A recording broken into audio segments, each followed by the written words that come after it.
या स्टूडेंट इस क्वेश्चन को अगर हम देखते हैं तो इसमें कहा गया कि the reading of an ideal volt meter in the circuit shown is क्या होगा, यानी इस सर्किट में इस आइडियल वोल्ट मीटर की रीडिंग कितनी होगी ये हमें पता करना है। तो जैसा कि बोला गया आइडियल वोल्ट मीटर है तो इसका मतलब है कि इस रास्ते में कोई करंट नहीं होने वाली है, ठीक है।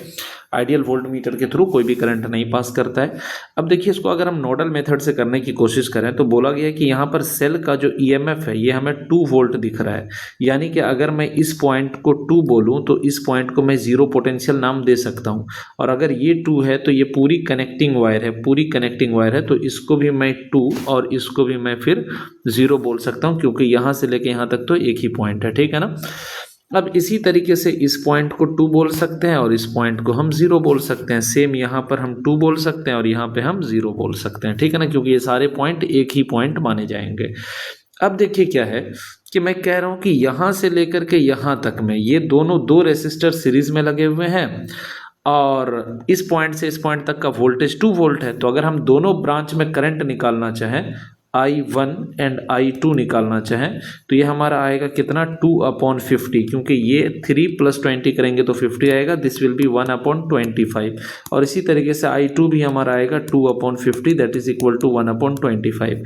मतलब इस रास्ते में भी जो करंट है ये है 1/25 और इस रास्ते में भी करंट कितना है 1/25।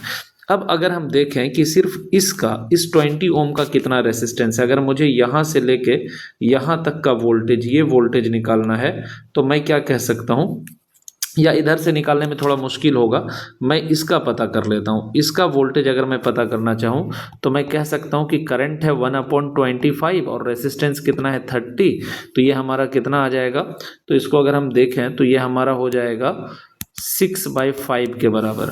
और इसी तरीके से अगर मैं इस रास्ते में कह रहा हूँ कि करंट 1/25 है तो यहाँ से यहाँ तक का जो वोल्टेज हो जाएगा ये हो जाएगा कितना 1/25 इंटू 20, यानी कि कितना हो जाएगा 4/5 के बराबर।